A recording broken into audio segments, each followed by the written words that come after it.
আলহামদুলিল্লাহ দলে দলে সবাই ঢাকা জাতীয় প্রেসক্লাবে অংশগ্রহণ করতেছে। বাইতুল মোকাররম মসজিদ থেকে এর আগে বহুত নিউজ চলে গিয়েছে আলহামদুলিল্লাহ।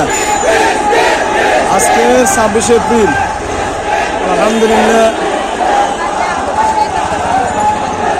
সকাল সকাল শুরু হয়ে গেল, অথচ প্রোগ্রাম এখনো 2 থেকে 3 ঘন্টা বাকি।